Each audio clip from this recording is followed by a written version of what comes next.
little deal right here. This is a good way to start the week out. I snagged this thing at 10:58 last night on a Sunday night. So this car matches the exact one that we have out back.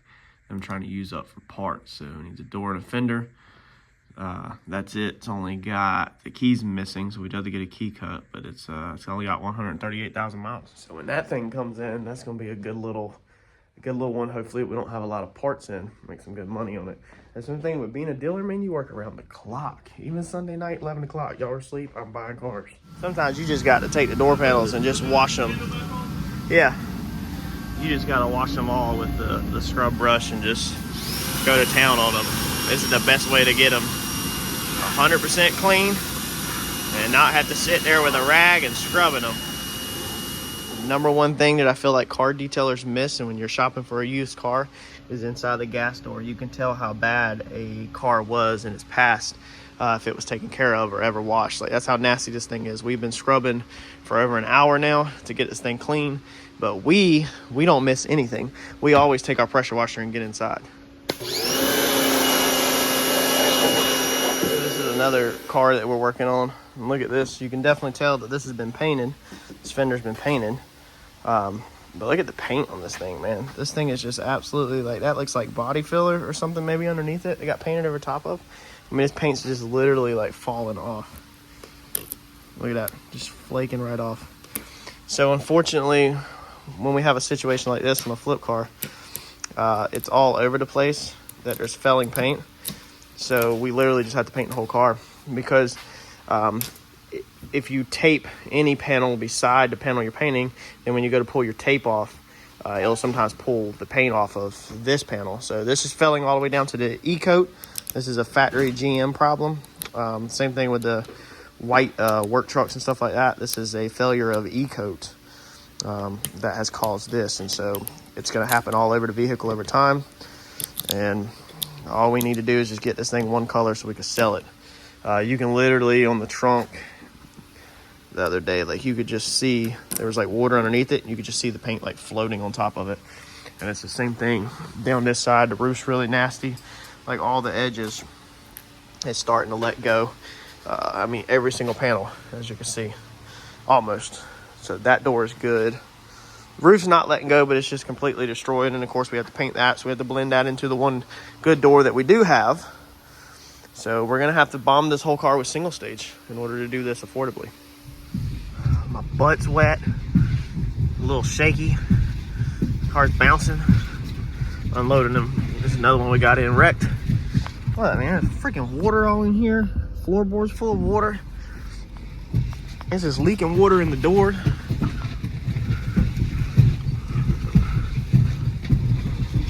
Look up here. Oh. Nothing worse than getting your butt wet because all your interiors are wet. Tires tore off the rim. Little Ford Taurus, but she only has like 163 on it. I think I got it for like, I don't know, like 500 bucks or something maybe. I don't remember. Not a bad little car though. It's already going to.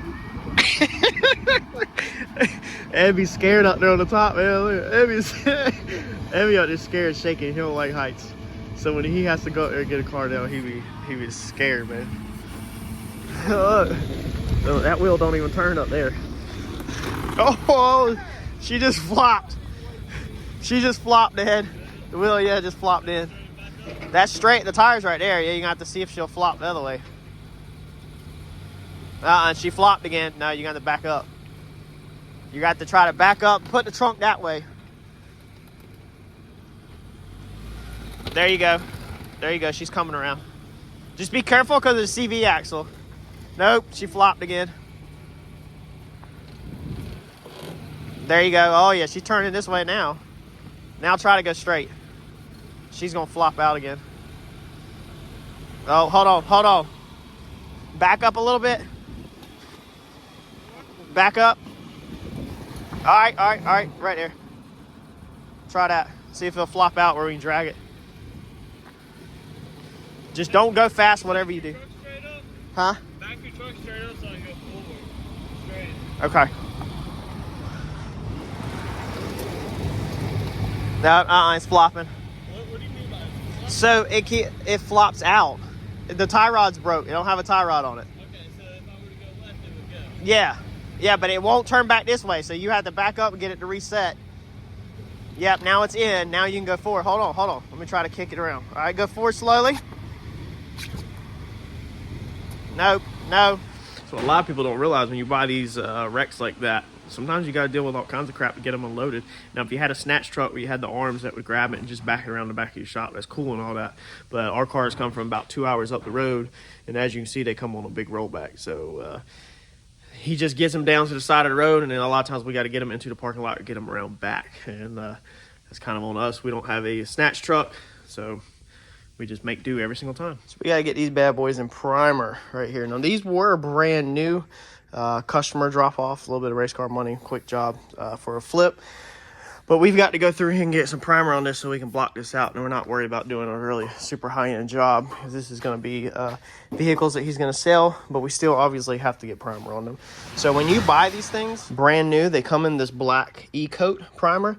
This stuff is not designed to sit in elements, so that's what's happened with this. That's the reason why it's rusty on the top and not here, and then rusty right here, not here, because the sun and the weather hitting down on it has surface rusted it basically. So we're just going to take some Scotch-Brite soap and water.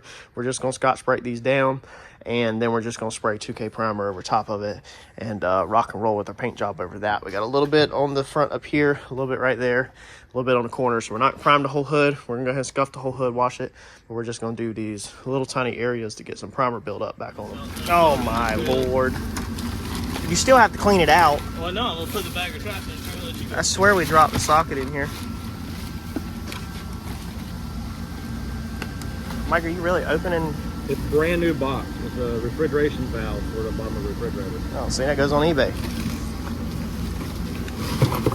What is this? It's for a Cooler for a refrigerator. Hey, don't let me down work, and I'll let y'all know. We ain't bothering you. When you get these cars in from IAAI, they bag everything that was inside the car, and then we have to go through it and make sure there's no actual car parts. There's like a lot of brand new stuff in here. It still had AC in it, the other extension. See, this is how we stock the trailer up. This is crazy. And this is my size. No, but I don't have all the tools.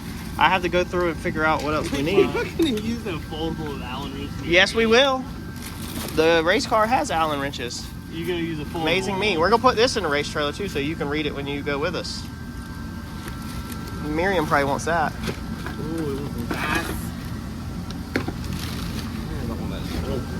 Look at all the refrigerator parts. So these are all like brand new pieces to refrigerators. Put these on our eBay store.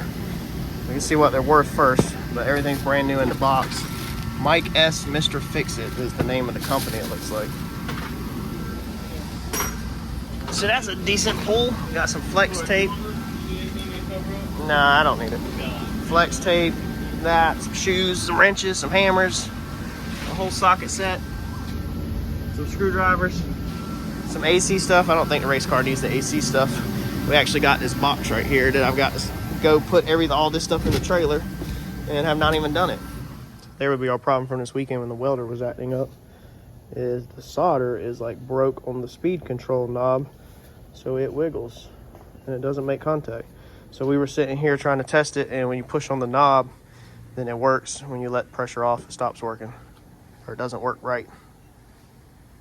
Now we're gonna hit these real fast with just a little bit of our 2-in-1 primer, just to give, this is like an etching and a high build all built together. So we're just gonna give it the properties of an etching primer, you know, just on it. Man, this game's nasty. So that's all we're doing, because I didn't charge, this is a friend of mine, so I didn't charge him to like get carried away with the actual etching primer because he's trying to make money on his end on selling the truck. So we're just gonna do this, let this air dry for like literally a couple minutes, maybe like 2 minutes, and then we're gonna roll over it with an actual 2K. Now I'm not saying that necessarily is the perfect right way to do it, but that's what we're gonna do, because this is one of them budget jobs, I guess you could say, that we need to. He needs to make money, and I know he needs to make money. I need to make it worth my time, so it has to be fast. And the goal is that in the end, hopefully everybody's happy. And I'm doing it out here in the freezing cold because I still have the golf cart pieces inside that I'm absolutely freaking terrified of. So these pink pieces I'm absolutely terrified of because they're basically like candy paint.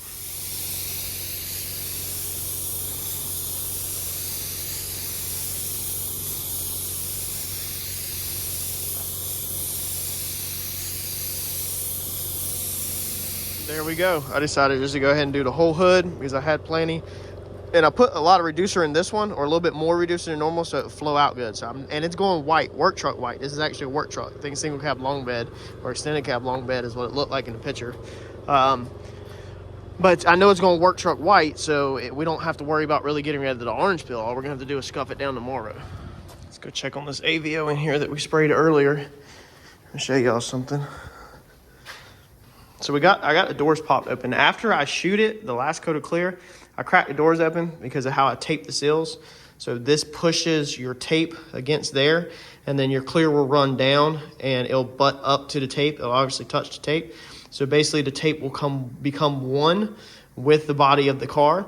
And then when you go to open the door tomorrow, you'll rip the clear coat off if you don't open your doors. You know, the correct way to do it, customer work, break everything down, take the seals out of it and all that. This is flip car work, not customer work. I'm not doing any customer work. Turned out pretty good. Look at the headlights. That's my favorite thing about doing flip cars is wet sanding and clear coating the headlights. It makes these cars look amazing. It's just another little secret to success. But see, I get a run. I got one sag right there. Look at that. All the way over here to the side. Man, you see the orange peel level, and that's not good. I actually ran out of clear up here.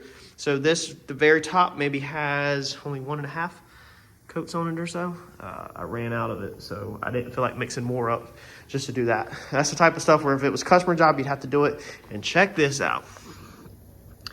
A freaking piece of pink little dot left over from the golf cart. It shot out of my paint in the middle of spraying. I was spraying, walking the clear coat, and then you just see it go bing, right into the side of the panel. And I'm like, keep on rolling. I mean, because this is flip cars, so you don't have to care.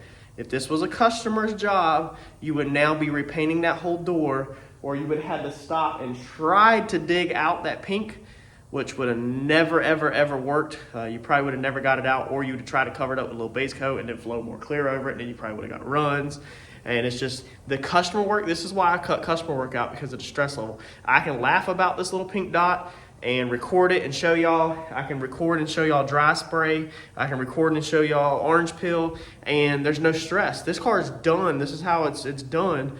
It's a Chevy Aveo. You know, this is done. This is to the lot. This will make you your next paycheck. Whereas, you know, if this was a customer job, you would have to freaking obviously fix that, because you don't want to be turning out work to a paying customer like that. That's not cool at all. So that's another reason why we kind of stopped doing the customer work, is just the stress level. Like I've said in the past, it's just not worth it, man. It's not worth the money, dude. So we're gonna get our pieces inside, and then that's gonna be a wrap for this afternoon. It's getting late, cold. Y'all like how I do brake calipers? You can get about $100 on a set of these, and I literally just paint them right on the frame rack. I'll let them sit down. These up front, I kind of flip them. I had them like flipped around first to get the backside and the bottom. I always start with my bottoms first, and then I'll flip them, sit them up here, and, you know, hold cardboard up, make sure you don't get no paint on the car, and then hit them like that. I don't undo lines or anything so that I don't have to bleed brakes, because I'm only charging $100. A lot of times in the past, I've actually done these without even taking them off. So I literally will leave them bolted to the vehicle and just tuck tape and paper up in there, mask them up, and I'll hit just the front side and everything on like a 17, 16 inch rim, maybe even 18, but these are like 20 or maybe 22s from the factory, so you can see through them really easy. So I had to go ahead and pull the pads out of them and take them off so I can make sure I get everything, and then they'll go back together without overspray on the pads or the clips, and they'll look good. So a lot of times if I can cheat it and just get away with masking them on the vehicle, they look really good, honestly, because the rim height's, you know, still a lot, but these, there was no way around it. So quick $100, another race car payment, $100 off of credit, and bang these things out in, you know, 2 hours or so.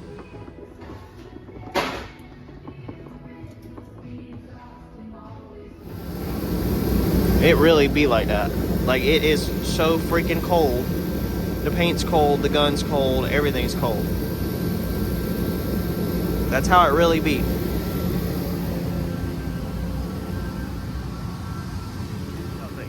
Y'all think we got any runs? Anything? I figured I might run it on the nose. I did not. And I loaded a ton on top. This is that Norbin 115.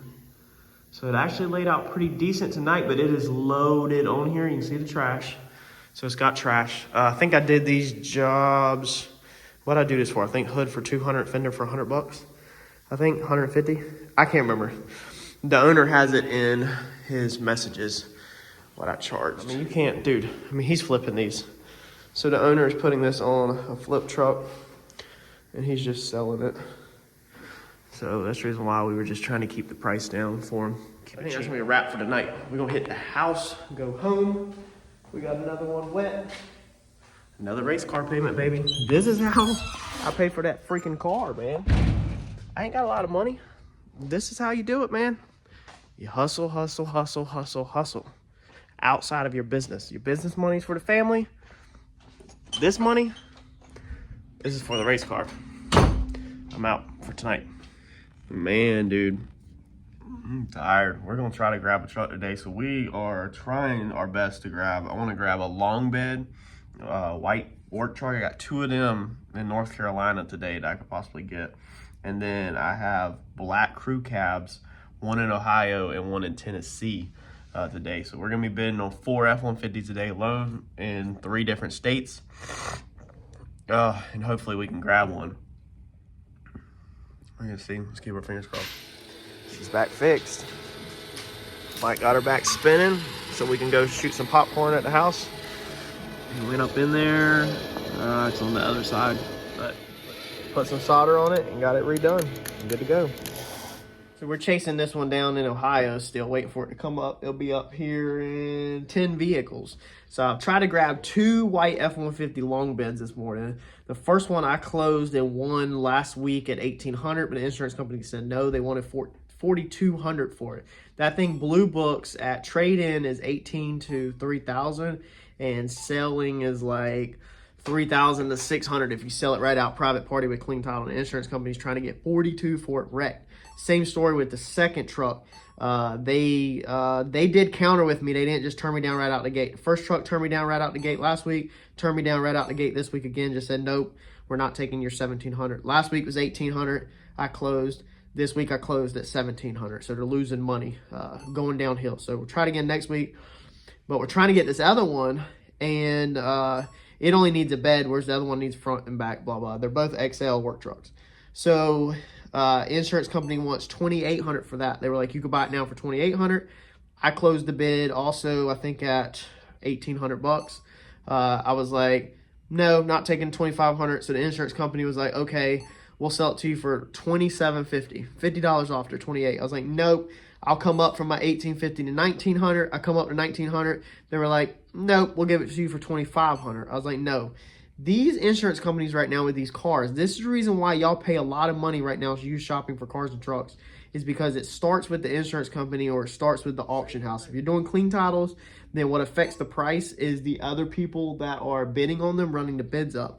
For us, other people also run the bids up, but the seller, which is the insurance company, is just flat out greedy. A lot of times they want clean title value for the freaking vehicle when it's wrecked. So it's very hard to get these things. So you have to work around the clock to get deals whenever you're doing what we do. So my job never really stops. So that's why it is now, what time is it?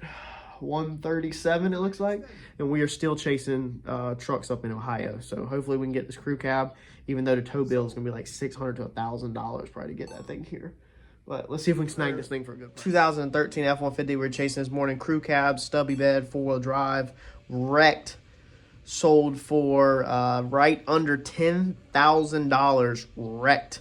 Plus you got to transport, fees, repair, and then hopefully sell it to somebody, make a little bit of bucks unless you're keeping it for yourself. Even if you're keeping it for yourself, paying $10,000 wrecked For an F-150, 09 to 14, this was a 13, I think it is. That's still crazy. Our truck's gonna be up here in a few. I think the auction's freezing up. Yep, see how it's disconnected at the top? So we also have to deal with that. You could wait all day long, and if you don't have a pre-bid in right when your vehicle comes up, the system can disconnect from you. We've been on the phone with the internet providers.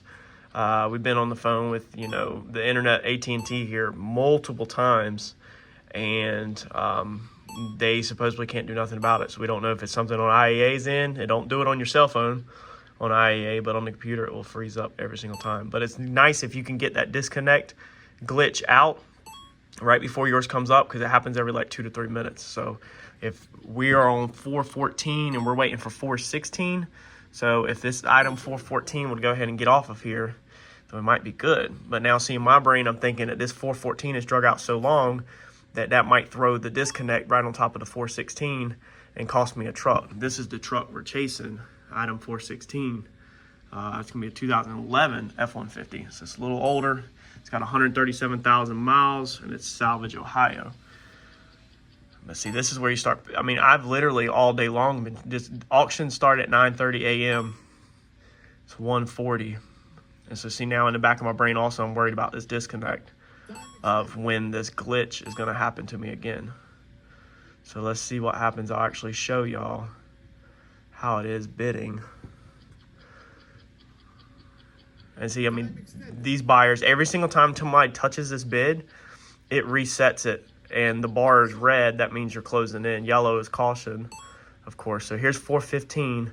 And if it don't go ahead and do its disconnect fast, then we're probably going to get a disconnect right on 416, unless we can barely skate by.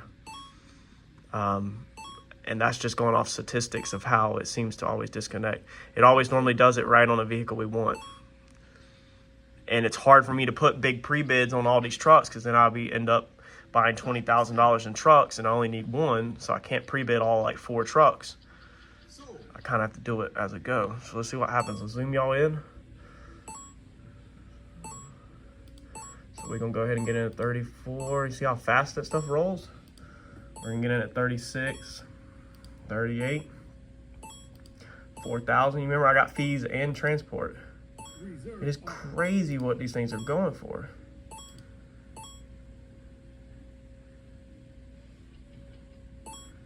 So I just don't think I can do that. Not with the bill. I'm gonna have to let that one go. And this thing needs a bed, everything. I'll show y'all here in a second. Sold for $47.25. So let's go check this out. So let's go, this is another screen. Let's go over here to our cost calculator. So let's put their bid in, $47.25, okay? View estimate of what it's gonna cost. They just paid, that buyer just paid $55.38 out the door for this truck. Let me show you this truck. Now, it was run and drive. It's in Ohio, so you know there's a chance of rust. It's an 11, not a 13 like we've been buying, okay? So the front end is hit. So we need headlights, grill, radiator support probably, possibly AC condenser and radiator, front bumper. Frame horns are probably going to be bent, possibly. We need headlights, both sides, fenders. Like I said, we're probably going to need radiator support work behind here. It got back into the door. You can see right here, so it has scratched up the door paint. The back of the bed, you need a whole entire bed or bedside, but it's probably crushed the floor structure. Back bumper. It could have slapped the cab up here, meaning you could need body work to the cab of the truck. And on this side looks decent. The interior, the seat is ripped off, so you need to fix that. It's full of mud and grime, which that's fine. You can clean that out. No reason to complain. It is a nice truck. I mean, it's got a sunroof and all that. There's up front. You can see how it took a hard hit right there to the fender. It looks like almost like a cable line or something. But yeah, and I mean, and the paint's busted on the hood right there, so you can tell the hood took a buckle. Looks like your front door is flared out right here. The reflection looks like the door's flared out from somebody ripping it open against the fender. That's what caused the fender to go in. So your front door is damaged. Yeah, I mean, this is what you have to deal with. This is the reason why y'all have to pay so much for trucks. There is holes right here in the side of the door, meaning paintless dent removal. And then this number on here might even be a junkyard door. Let's actually see if it slapped the cab. So I don't know if it slapped the cab, but you can see it's got dents in the cab right there. Hood won't open, so the hood is actually jammed shut. Yeah, you see what they just paid for. Tires are in good shape, but that's the reason why this stuff is crazy. So you're $55.38 out the door. For me to get that truck here from Ohio, it's going to be at least $1 a mile. It should move for $1 a mile. That's the going rate. We went over that in the previous videos. I explained about having your salvage title stuff transported, what you should be paying, and you know, things like that. So jump back, watch the green 2017 where I bought that and everything. That was pretty interesting. And I went over some details on that. But you're going to pay about $1 a mile. $1 should get it moving. If not, you might have to go up $1.05, $1.10, something like that, you know, to get it moving from Ohio to here. But at $1 a mile, I think we're going to be right over $600. So you might as well go ahead and say 700 on top of your 55. So now you are into 62 territory. And that's even before you start repairing it. So that's the reason why it's rough, man. That's the reason why it's hard to get a truck. That dude that we sold that blue one to for $13,000, he got a deal. He got a really good deal. I made good, I got a deal, but he got a deal. Let's go get back to work. Live another day. We'll try to chase some more trucks. Today's Wednesday, tomorrow's Thursday. We'll be in Greensboro, I think, tomorrow, and possibly Atlanta on Thursday and Friday.